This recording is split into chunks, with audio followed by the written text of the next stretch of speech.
Buenos días tengan todos y bienvenidos a esta jornada del día de hoy. Aquí estamos en Geopolítica, de nuevo aquí para nuestra labor habitual a esta hora, hasta las 9 de la mañana por 14 TV, en el 14 en todos los cables a nivel nacional, el audio en tiempo real en Samantha Radio Online, que repetimos a las 4 de la tarde y también en nuestras redes sociales. Y buen día, don Jorge.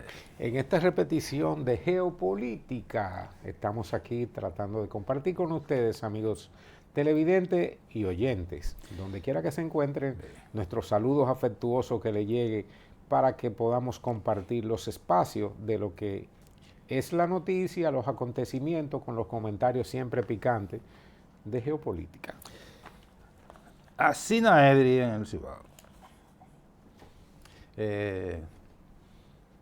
¿Tú quieres temas internacionales? Comenzamos de afuera para adentro. De afuera para adentro. Bueno, se barre cuando de afuera para adentro. Cuando quieren ocultar. Cuando quieren ocultar, vamos a barrer para adentro. Vamos a barrer hacia adentro. Para que la basura se quede aquí. Meten la basura debajo de la alfombra. Ya está limpio, pues, a lo mejor. Con la basura debajo de la alfombra. A propósito de basura y de afuera hacia adentro, ¿cuál es el tema que te gustaría tocar de inicio? No, el tema fundamental fue una conversación que mantuvieron el presidente Xi Jinping de China con el presidente Zelensky de Ucrania. Una conversación telefónica de 1 hora y pico, y donde se decidió reanudar y reimpulsar las relaciones chino-ucranianas. Ese no fue, olvídate esa vaina. Y de nombrar un embajador. Ese no fue el objetivo. Y el objetivo principal es hablar de los mecanismos de paz. Es lo que tiene la guerra. Va a hablar para eso hablan los cancilleres. 1 hora. Ahí se pierde bastante porque hay contradictores. Hay contradictores. Ahí entonces hay contradictores porque no ambos manejan los idiomas locales. No, Zelensky habla inglés. Y Xi Jinping se graduó en Estados Unidos. Con eso no hay que decir nada de que si habla o no habla inglés. Pero generalmente hablan en el idioma aunque Xi Jinping nativo. Promueve la caída. ¿Xi Jinping habla inglés? Sí, se graduó en Estados Unidos. Él es de los graduados, de los muchachos que salieron a estudiar con la reforma y con la estructura de posicionamiento que generó China en los a partir de los años 2000. A partir, no, 2000 no, tanto. Del 80, 90 y pico. 90 y pico con la... A partir de que Deng Xiaoping agarró la mandurria. Ya Xiaoping agarró y reformó el Estado chino con la finalidad de insertarlo al mundo capitalista, y se encontró también con la buena relación que en ese momento se desarrollaba a través de la diplomacia del ping-pong. Tú sabes que en China hay alrededor de, para empezar, hay 500 y pico millones de clase media. De millonarios. 500 y pico de millones de millonarios. Estamos hablando pero que el 10% de la población. Sí, pero además hay toda esa generación no solo los millennials, sino un poquito más atrás. Todos hablan inglés. Se propusieron para poder insertar a China en el concierto mundial y para ir acorde con ese proyecto de expansión global de China. Vamos a formar una casta de burócratas, de técnicos, de funcionarios que hablen más de mandarín, que hablen fundamentalmente inglés. Todavía China tiene, ese es uno de sus debilidades y handicap, porque tiene más de 60 dialectos internamente, y hay regiones donde no se habla no solamente el inglés, no se habla ni siquiera el mandarín, que esa es su gran debilidad. Por eso el gran proyecto chino se inicia con una reforma educativa de enviar una serie de sus ciudadanos a estudiar en el mundo, y de recoger los descendientes de chinos que estaban desarrollados en otra cultura para insertarlo en la cultura china, para que trajeran esa riqueza para del idioma, renacionalizarlo y tener esa cultura idiomática que le permite hoy florecer y en términos técnicos desarrollado. Por eso se dice que la gran fortaleza o la diferencia que están teniendo las dos potencias de mayor empuje en términos del futuro, que son China e India, es precisamente que India tiene calidades mucho más potencial de desarrollo que la propia China. Primero, porque fueron nacionalizados, fueron colonizados por por los ingleses. Sí. Por lo tanto, hablan inglés. Una gran parte. No. Está bien asentado el inglés en India. Pero no Siguen, nacionalmente, sino pero que siguen también habiendo algunos bolsones de habla de algunos dialectos propios de su origen. Pero el idioma predominante, dialectos son lenguas nativas, pero muy pocas. Pero que se va muriendo con el paso del tiempo. El hindi es mayor. La población mayoritariamente. La otra fortaleza que tiene India es su sistema educativo, porque India tiene per cápita mayor cantidad de universidades del mundo per cápita, o sea, por el número de habitantes, y como pasó a ser recientemente en los últimos años, a ser la nación más poblada y que es educada. Ya le lleva 10 millones a China. Le lleva 10 millones, pero la debilidad está en que el desarrollo económico que ha tenido India ha sido excluyente, que es lo que los chinos han cuidado, de generar una distribución económica de la ganancia o del crecimiento del Producto Bruto Interno mucho más equilibrado en India. En China. No, porque en India la pobreza es extrema. Entonces China... Además que las indias paren más que la China. Sí, son más fértiles. Son más fértiles. Además, la política que desarrolló China de un solo hijo, que ya se está... Va por 3 ya. Ya lo aumentaron a 3 por los resultados del impacto sociológico que ha generado.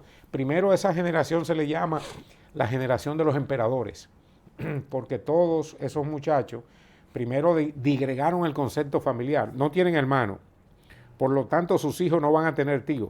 No.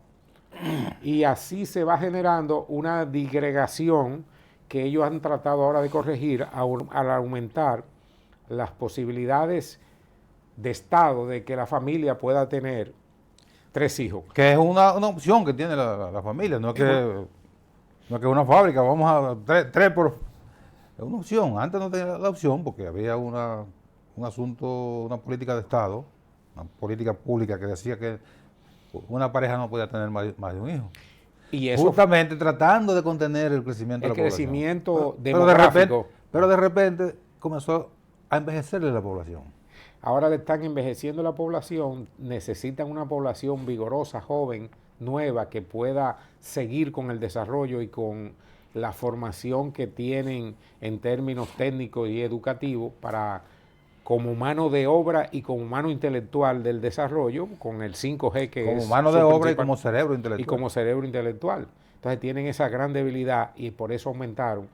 Pero esa política también de un solo hijo fomentó mucho algo que en Occidente se está tratando de implementar como política pública, que es el aborto.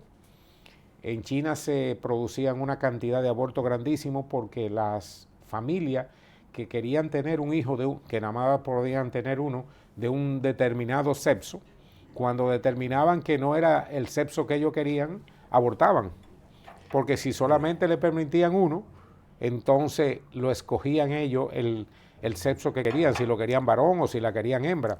Pero eso ha hecho también una disminución de la cantidad de género en China de un lado y de otro, porque la gran mayoría escogían un hijo varón. Pero en China no hay muchos pájaros. No, lo que pasa tú estás a donde no hay es en Rusia. No, en Rusia no hay. Yo corrijo ese término. Corrige el término porque es como diría la nueva agenda. No, es una agresión. Es una agresión. Mira, yo corrijo eso. ¿Tuviste lo que sucedió en Rusia con relación a eso? Vamos a terminar porque yo me quiero meter para... Vámonos con Zelensky, entonces, a continuar con Zelensky y China. Con la conversación. La conversación, que fue una conversación, reiteramos, de una hora. Suponemos que en una hora se habla muchas cosas cuando son dos líderes que no tienen tiempo para perder. Como tú dices, hablaron media hora y media hora traduciendo. Sobre todo, ahí se pierde mucho, lo reitero.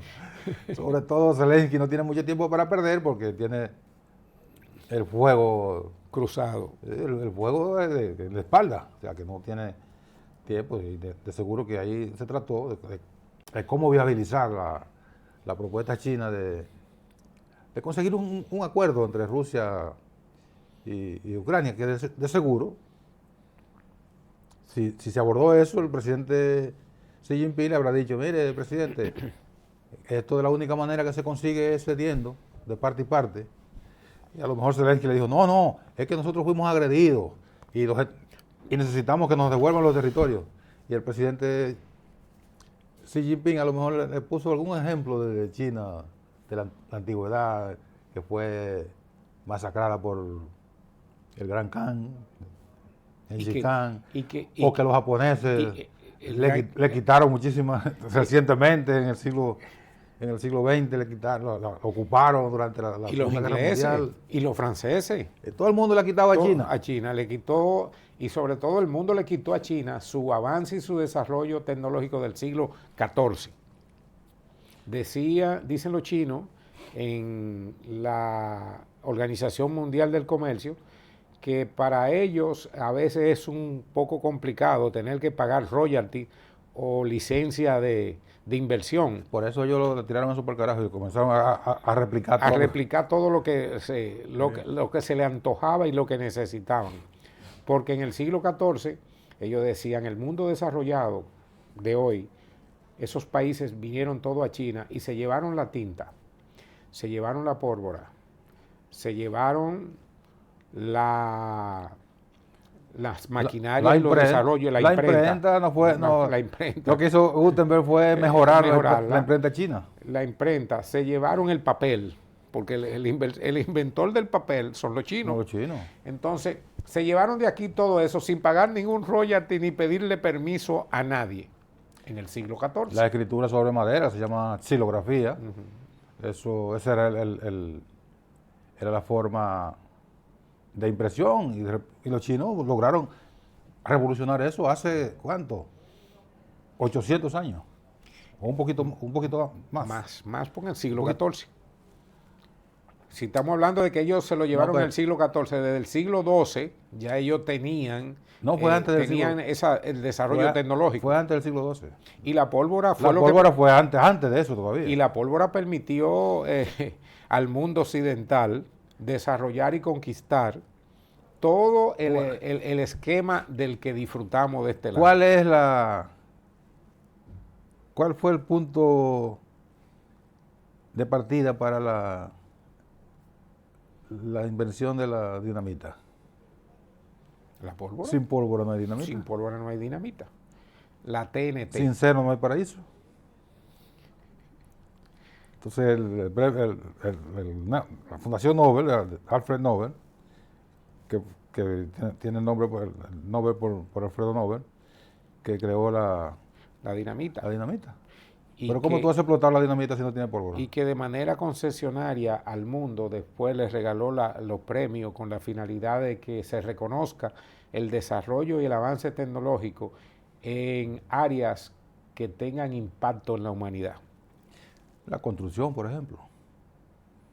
La construcción de grandes física, de túneles, de grandes las presas. Tú que eres ingeniero, si no hay dinamita, no se hace. ¿Cómo lo puedes hacer? A martillazo.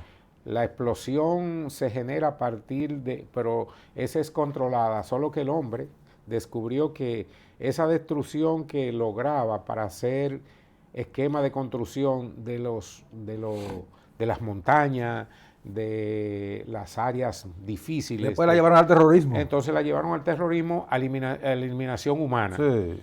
en crear armas de fuego, Claro. con la única finalidad de No, autodestruirse. el arma de fuego ya juega con la pólvora. Con la pólvora, para autodestruirse. Sí. Entonces, si no hay un entendimiento entre ceder, a Rusia ceder, ¿qué va a ceder Rusia? Bueno, no sabemos. ¿Qué va a ceder Ucrania? Tampoco sabemos, pero lo obvio es que Zelensky y los ucranianos quisieran que le devolvieran. Todo su territorio. Y eso no va a ocurrir. Y los que se anexó Rusia hace una década también. Eso no va a ocurrir.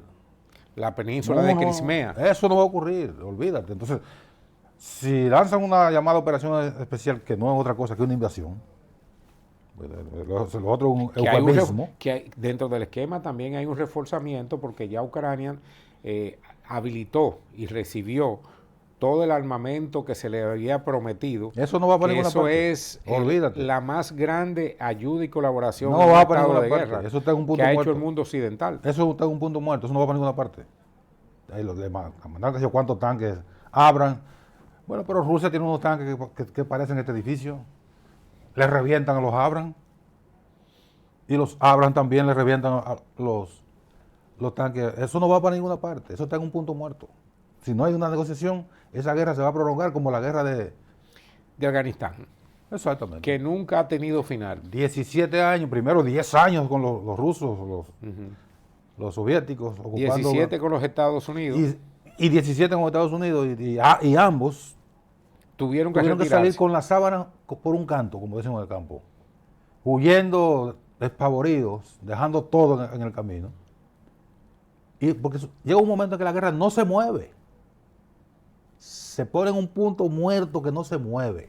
Y es ganancia. Y eso está pasando ahí. Y ahora es ganancia de los grandes terroristas. Ahí ese grupo, por ejemplo, en Rusia hay un grupo Wagner, que es un grupo de paramilitares de acción rápida. Pero eso no son mercenarios, es una élite de combatientes. De combatientes militar. Mercenarios hay en Ucrania, de varios países. Es que todo el que cobra por hacer la guerra, sin ningún concepto ideológico, ningún concepto patrio o de defensa de su territorio, es mercenario.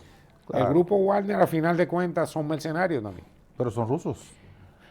Tú no eres mercenario de tu país. Son más que rusos, hay de otras nacionalidades, porque el grupo le da servicio también a todo el que lo solicita, tanto en términos de seguridad, de ahí para allá son mercenarios, como de la guerra. Pero si son rusos, tú y yo, por ejemplo, nos arrolamos aquí en una milicia para defender a la República Dominicana, y tú y yo no somos mercenarios, pues nosotros somos dominicanos. Esos grupos élites, que son varios que hay en Rusia, bastante, muy violentos y muy bien entrenados, y a veces criminales, no son mercenarios, porque son rusos. Mercenarios son los que están en Ucrania, de Polonia, de Hungría no, de los Balcanes ahí. Pero a final de cuentas, esos son mercenarios, porque les pagan. Lo que sale a reflejar es que la guerra es una pérdida para toda la humanidad. Por supuesto. Y que las familias que se ven más afectadas son aquellas que van perdiendo miembros. Tanto Rusia como Ucrania y los países que apoyan a ambos tienen que buscar soluciones, porque la humanidad, dentro del esquema de modernidad, del 5G, de tanta tecnología, no puede tener foco de incendio. Del 6G, del punto G. A final de cuentas son métodos primitivos, la eliminación física de tu contrario. Yo creo que en un momento de la historia de la humanidad, cuando la humanidad estaba en expansión, cuando los países, las potencias estaban en expansión, se justificaban las guerras para la guerra de ocupación y de dominio, pero en este tiempo. De expansión de territorio. Este tiempo. Cuando la importancia ahora, aparte de tu territorio, el concepto más elevado es el conocimiento. Usted tiene conocimiento. El conocimiento no tiene frontera. Y no tiene frontera y ni tiene espacio. Porque el espacio físico del conocimiento se puede desarrollar hasta en un 2x4. la gran mayoría de las grandes donde empresas... esté una persona parada. Pero la gran mayoría de las grandes empresas que dominan el mundo, tanto comercial, tecnológico como de desarrollo, son las empresas tecnológicas. Y las empresas tecnológicas nacieron todas en un garaje, en un espacio físico reducido y mínimo. Lean la biografía de Steve Jobs. Y hay un documental ahí de Steve Jobs, y películas también. El creador de Microsoft, de Apple. Apple. Fue peleando con su padre. Le ocupamos un pedazo un poquito del garaje. Él y el compañero que crearon y esa compañía, una compañía ahora que cuesta ¿cuánto? $25 mil millones. Pero esta vaina que se llama celular. WhatsApp. El WhatsApp. Eso fue creado en un cuarto de baño. Un cuartito de dormir de los tipos. El WhatsApp. Y lo vendieron en $22 mil millones. Y el mundo hoy, la comunicación instantánea, es a través la intercomunicación, la interpersonal, que es un término de la comunicación. Y en términos real, inmediato. No se concibe sin WhatsApp. Ni se concibe la noticia, ni se concibe el desarrollo, la comunicación efectiva sin WhatsApp. La gente depende ahora de estos aparatitos. Y hubo que hacer porque estos aparatitos son el medio efectivo de todo mecanismo de información. Lo bueno y lo malo. Lo bueno y lo malo, así es. Y hubo que hacer una gran estructura, una infraestructura de un conglomerado de edificios. Eso no fue necesario. Pero ahora que tú lo mencionas, al mundo hay que recordarle... Lo que vamos a mencionar es el cambio. ¿Pero qué te quiere decir? La gafa. Le dejo eso como un dato. ¿Qué son las gafas? No son los lentes que usted se pone para ver mejor o para cubrirse del sol. Las gafas son el núcleo central de las empresas tecnológicas de Estados Unidos que tienen su réplica de manera contraria en China. Me refiero a la sigla GAFA, a la G de Google, a la A de Apple, a la F de Facebook y a la A de Amazon. Esas empresas GAFA dominan el concepto de desarrollo de las grandes empresas tecnológicas norteamericanas que viven enfrentadas ahora con el Estado. Pero y la desarrollamos. Pero ninguna está en China. Ninguna. No, en China no están, porque China, por su política propia... Entonces porque tiene su propia gafa. Su propia gafa, sus réplicas. Entonces ellos tienen del otro lado un grupo de empresas, comenzando con Alibaba, Alibaba, un grupo de empresas. Alibaba, que salió a... Sí, vamos a la pausa. Pero Alibaba salió, como le llaman técnicamente, salió a bolsa. ¿Tú sabes cuánto costó Alibaba? Nadie la conocía. Yo le pregunté a 20 gente aquí si sabían lo que era Alibaba. Me dijo, ¿y qué es eso? Alibaba no es de los cuentos de las 1001 noches. No, tampoco supieron eso. Alibaba no, eso tampoco, es aquí. Tampoco supieron eso. Me dijeron, y Alibaba y los 40 ladrones. No sabían que eran de los cuentos de las 1001 noches. Las 1001 noches, de los 40 ladrones. Y Alibaba, ¿y qué es eso? Digo, mira, esa es la versión china de Amazon. Ahí comenzaron a buscarla. Bueno, ya Alibaba está aquí, porque salió a la bolsa de valores en Nueva York. ¿Y sabe cuánto costó ese día? De entrada. $19 mil millones. De eso un chino también, hay un cabezón, que creó eso en un cuartucho en China. Y una compañía, una aplicación de 19 mil millones de dólares. Esa no es la economía real, esa es la economía ficticia de la que vive Estados Unidos. Vamos a la pausa.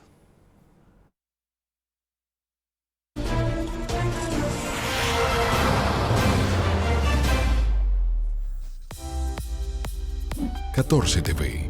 Televisión para todos.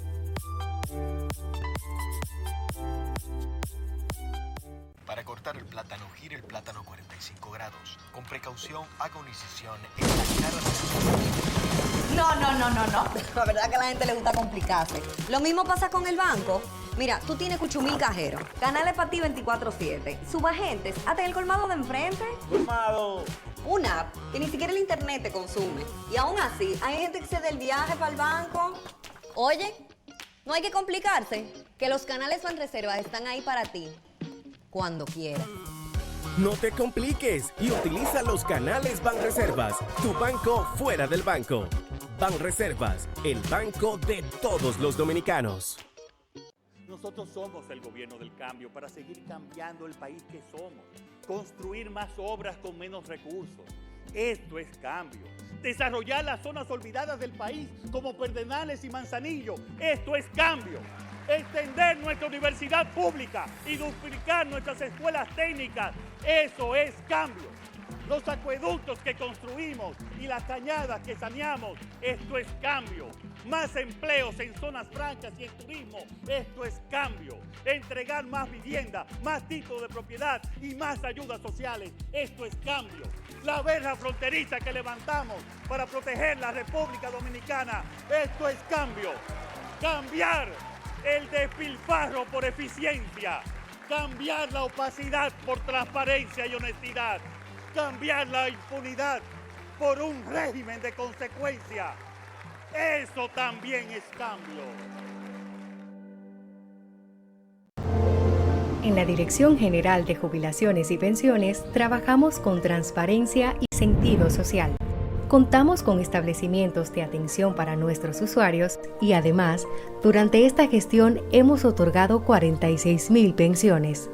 Si quieres saber sobre tu pensión, visita nuestras oficinas o consulta nuestra página web www.dgjp.gov.do. Te servimos con calidad y justo a tiempo.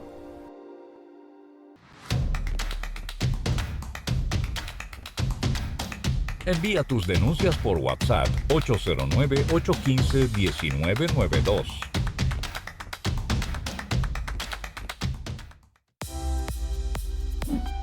TV, televisión para todos.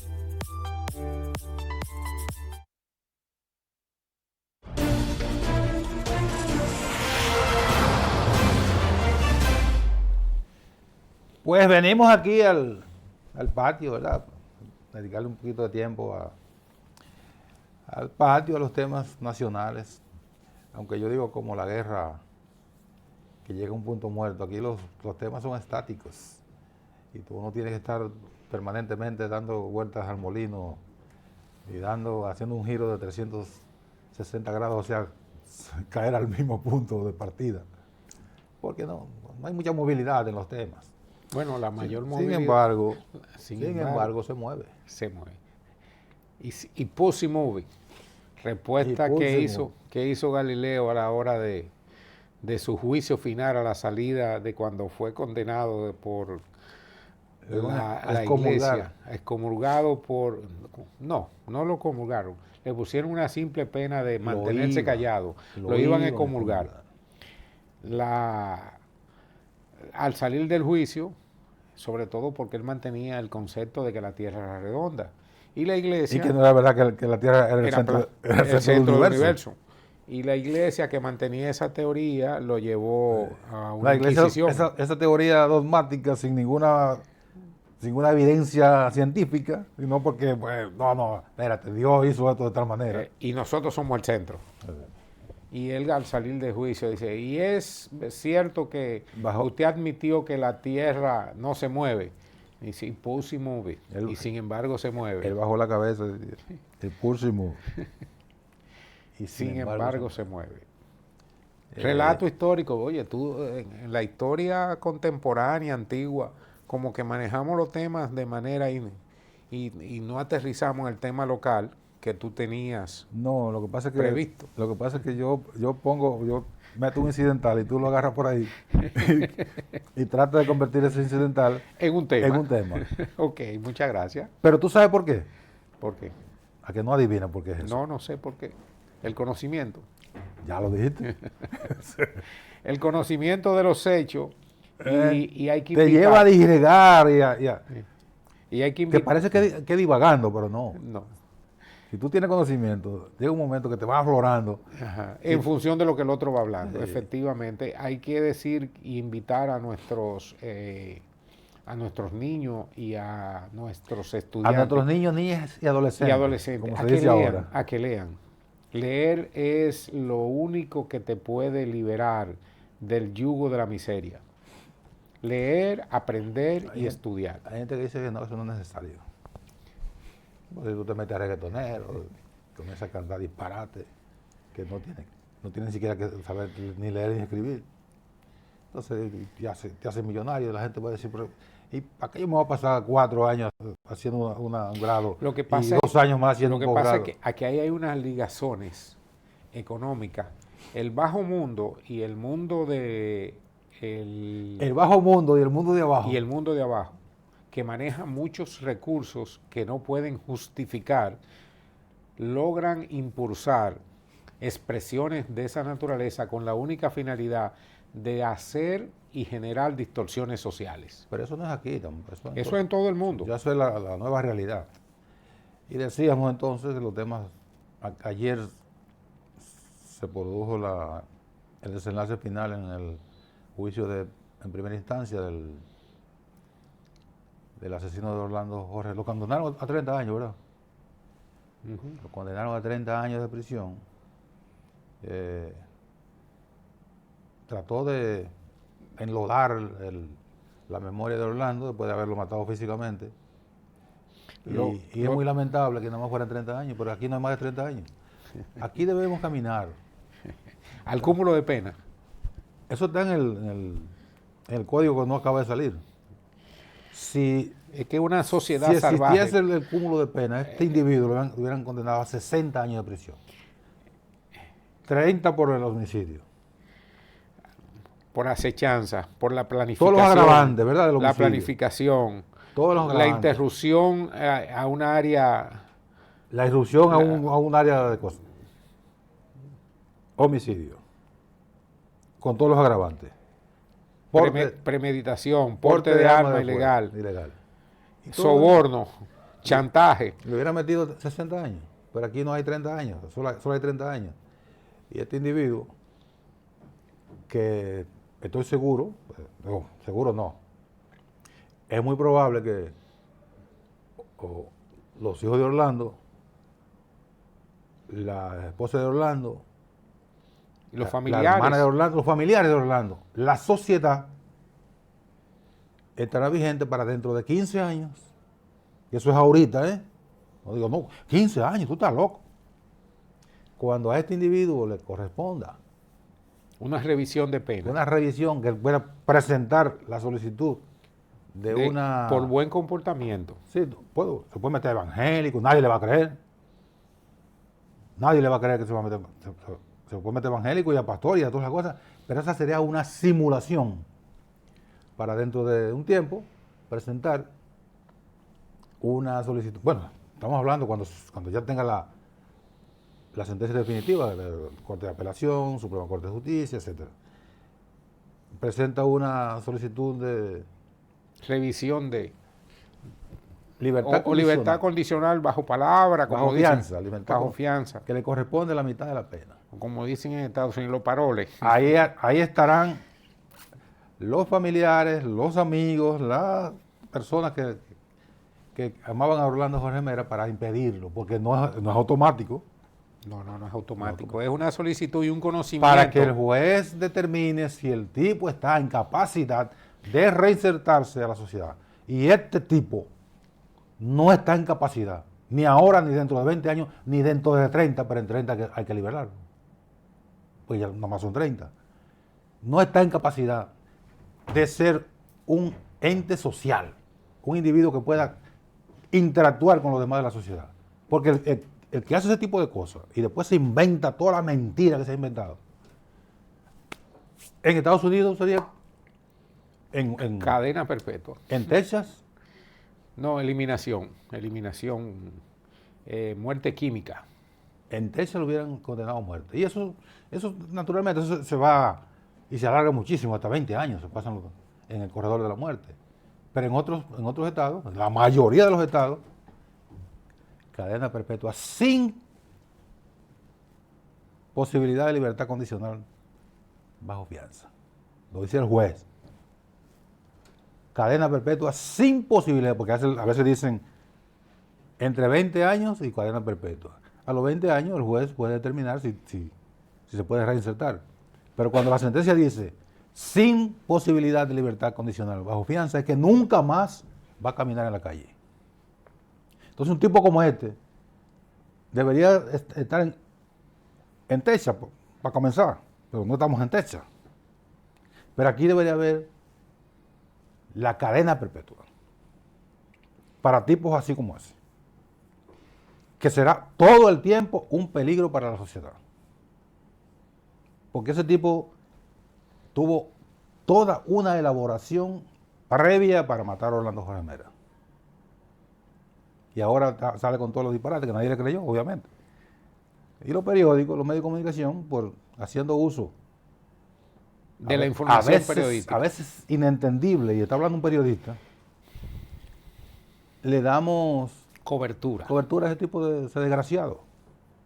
Porque tiene libertad también. Y que tiene derecho a emitir su opinión, a la libertad de expresión.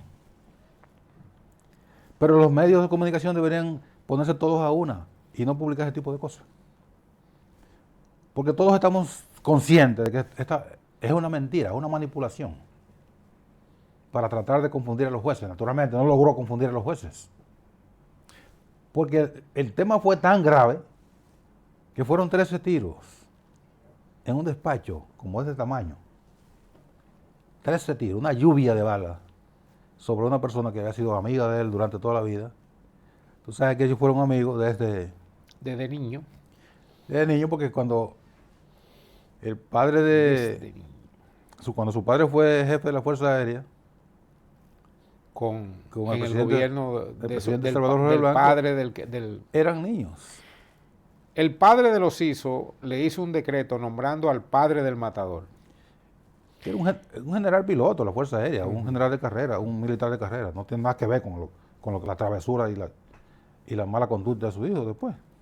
Que también, desde ahí viene su amistad. Pero ahora que tú lo mencionas también, ese es uno de los handicaps que tenemos también como sociedad que revisar.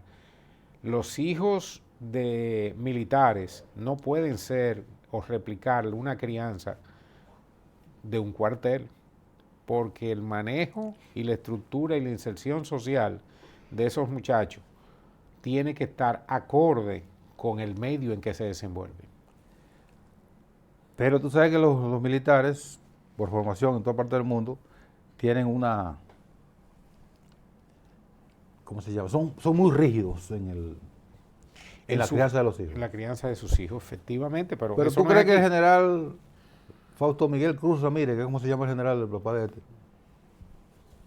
iba a pensar que dentro de unos años su hijo va a salir un asesino de esta categoría? ¿Tú crees que él estaba en su idea futura pensaba que su hijo iba a salir con ese tipo de cosas? Salvo tu mejor parecer, hay que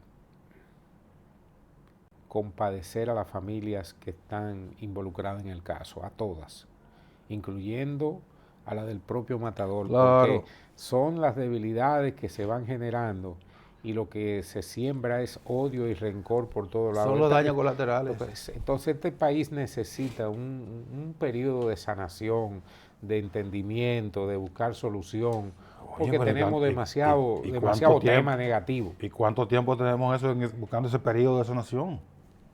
Tenemos mucho. Y lo que se van agravando. Agravando, y las expresiones que tenemos en estos tiempos, porque antes teníamos una facilidad y era que, oye, Trujillo era el responsable de todo y después Balaguer es responsable de todo. Ahora toda la sociedad está estupefacta de los hechos que ocurren. Ahora todos somos responsables. Todos somos irresponsables. Irresponsables todos, y todo lo dejamos pasar por alto. Porque nada. Mira, yo quiero tocar contigo también el tema local, y es que el presidente de la República dio un decreto formalizando una empresa pública de la ONSA. Vamos a ver si llegamos a la libra después de la pausa.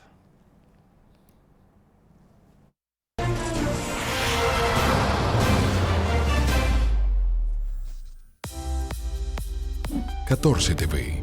Televisión para todos.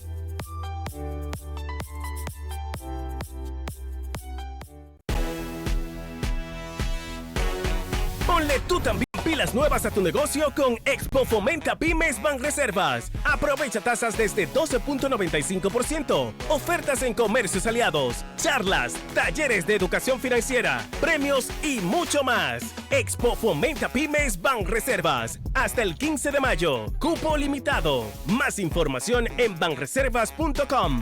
Banreservas, el banco de todos los dominicanos. Nosotros somos el gobierno del cambio para seguir cambiando el país que somos. Construir más obras con menos recursos. Esto es cambio. Desarrollar las zonas olvidadas del país como Pedernales y Manzanillo. Esto es cambio. Extender nuestra universidad pública y duplicar nuestras escuelas técnicas. Eso es cambio. Los acueductos que construimos y las cañadas que saneamos. Esto es cambio. Más empleos en zonas francas y en turismo. Esto es cambio. Entregar más vivienda, más títulos de propiedad y más ayudas sociales. Esto es cambio. La verja fronteriza que levantamos para proteger la República Dominicana. Esto es cambio. Cambiar el despilfarro por eficiencia. Cambiar la opacidad por transparencia y honestidad. Cambiar la impunidad por un régimen de consecuencia. Eso también es cambio. Escuela de Locución y Comunicación Social Alan Vargas ya abrió sus puertas para impartir clases sábados y domingos. Hazte locutor y especialízate en cualquier área. Pierde el miedo escénico y la fobia al micrófono. Hazte locutor y comunicador social ahora. Para inscripciones o información, llámanos al teléfono o escríbenos al WhatsApp 809-283-8637. Escuela de Locución y Comunicación Social Alan Vargas. El cupo es limitado. Algunas restricciones aplican. Te esperamos.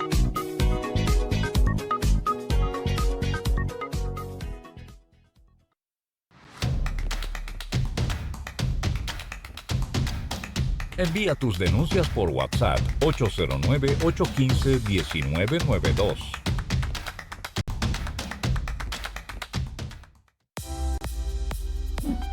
TV, televisión para todos.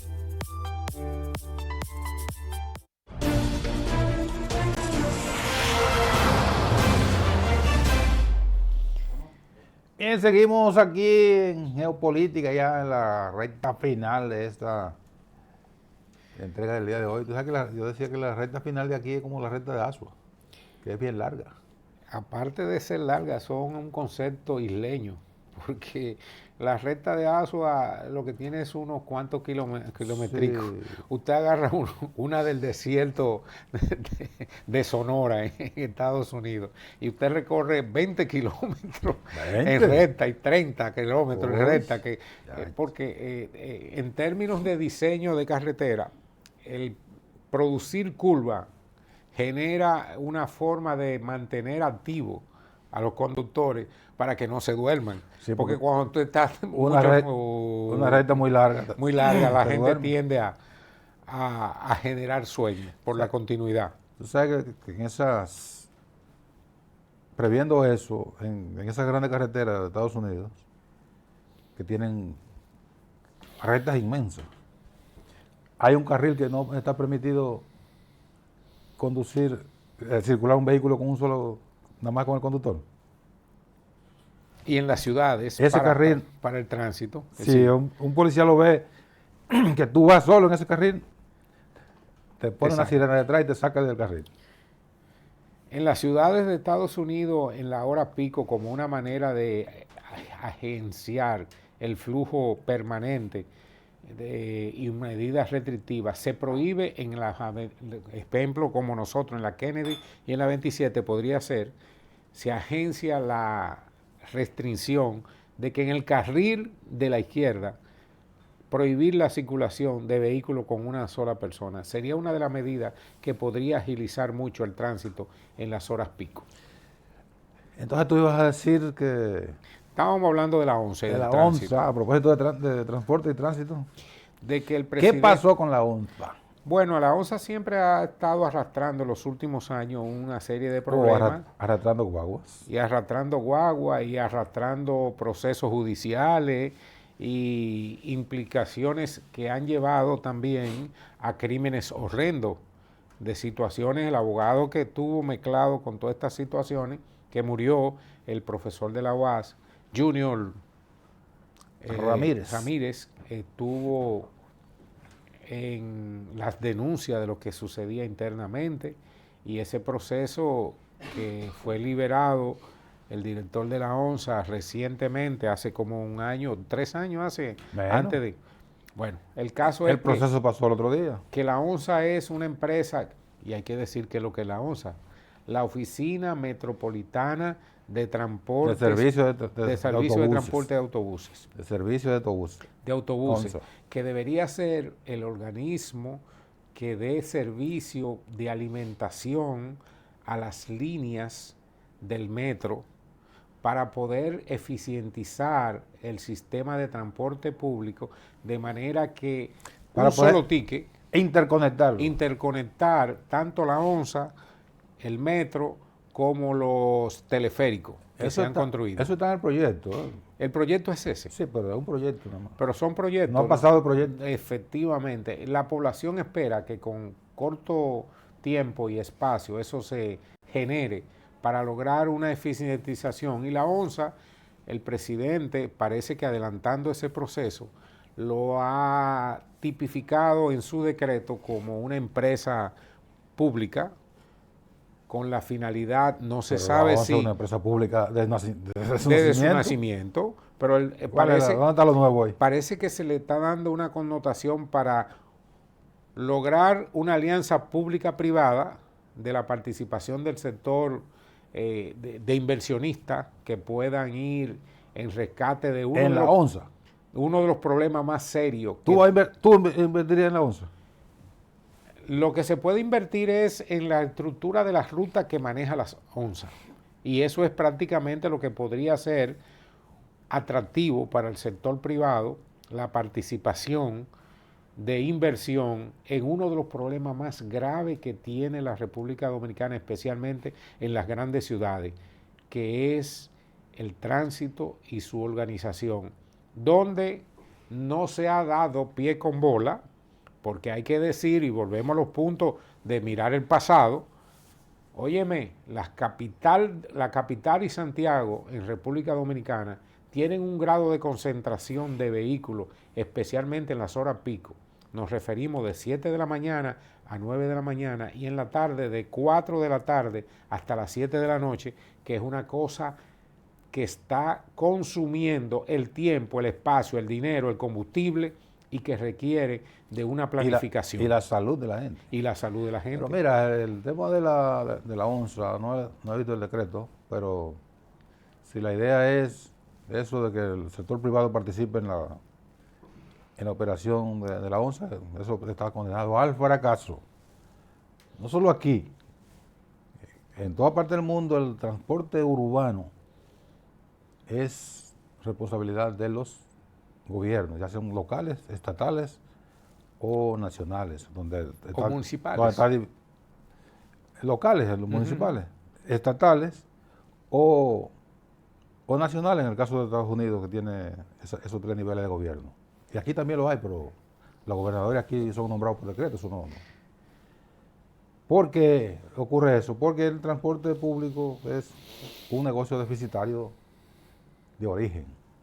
Entonces nadie que tenga su dinero, que sea un empresario que busque utilidades, va a meter su cuarto en la ONSA para transportar personas a 20 pesos. Pero como tú viajas mucho al interior de vez en cuando, hay que decir que nosotros tenemos un sistema interurbano, o sea, nos referimos a el transporte entre ciudades, que es muy eficiente y donde el sector privado se ha encargado de todo. Okay. O sea, usted va a Santiago en este país sin ningún tipo de problema, con guaguas regulares que salen y llegan a la hora programada, sí, que tienen precios adecuados, que tienen higiene, calidad y entrega de paquetería también. Yo te dije el transporte urbano. Porque en el transporte interurbano en Estados Unidos hay grandes compañías que cubren grandes rutas y ese es un servicio eficiente. tanto aquí como allá. Es un servicio eficiente. El interurbano, en Estados Unidos es interestatal. Y aquí las líneas de guagua interurbana, como tú señalas, son negocios. Está metro, está transporte espinal, está Terrabús, eso existe todavía. Está Caribe Tour, etcétera, etcétera. 20 líneas de guagua, además de los sindicatos, que no son sindicatos nada, sino son empresas con el ropaje de sindicato para engañar al Estado. Pero son negocios particulares, son empresas. Ese negocio es rentable. Pero aquí internamente en la ciudad, nadie va a poner un peso ahí, pues no lo va a recuperar. Ahora están con los corredores, están al grito, no le cubre. El Estado tiene que subsidiarlos. Entonces tú preguntas, pero ¿y por qué el Estado tiene que subsidiar a estos individuos? ¿Y por qué entonces el Estado no asume ese papel de manejar el transporte urbano la pérdida de energía, como un servicio obligatorio? La pérdida de energía que se está produciendo en la ciudad de Santo Domingo, producto de los tapones y producto del embotellamiento en que se ven compelidos la gente que transita en las horas pico, es una vaina increíble. Asimismo, una pendejada increíble. El país tiene que lograr eficientizar la forma de transporte, creando y estudiando todas las condiciones y posibilidades. Y parece que el presidente, que a final de cuentas, en el gobierno parece que el único que piensa es el presidente, porque los funcionarios no le ayudan en nada. Lo que pasa es que es un régimen presidencialista creado para que el presidente domine todo. A propósito de eso, hay una invitación importante. El presidente Petro acaba de cambiar en menos de un año 8 funcionarios después de haberle pedido a todos que renuncien con la finalidad de reformular el gobierno. No, porque no estaban conectando con el proyecto principal que tiene el presidente de la República. Cuando el presidente tiene un proyecto, que en definitiva, entonces, por él es que votan. A final de cuentas, entonces tú me estás diciendo, o el presidente no tiene un proyecto, o los funcionarios no están conectando. Él tiene el proyecto y también los funcionarios no se están conectando. O algunos funcionarios. Porque hay otros que van acorde con la idea del presidente de la República. Pero aquí no hay esa tradición de que los funcionarios renuncian. Aquí cuando el presidente nombra a un funcionario, se atornilla ahí porque esta es mi esquina. Y tiene el presidente que votarlo. No hay la dignidad de nadie renunciar en este país. 2 o 3 han renunciado en toda la historia de los últimos 50 años. ¿Cuánto? Y más por contradicciones que por calidad de búsqueda de solución o de enfoque ideológico. No, sí. Aquí se renuncia más por otras medidas y otras necesidades, algunas de diferenciaciones personales. Claro. Aquí no hay interés, definitivamente. Pero la ONSA, volviendo al punto central, tiene la calidez de buscar soluciones al sistema de transporte y el presidente está empeñado en eso, en que se busque una solución, porque no se puede seguir gastando el dinero de la economía dominicana en tapones y en consumo de energía ineficiente. Energía que por demás hay que decir que los combustibles nuestros siguen siendo los más caros del mundo y del Caribe. No, eso no es verdad. Pero no hay tiempo para entrar en esos vericuetos. Gracias a ustedes por su atención este día. Mañana, Dios mediante acá.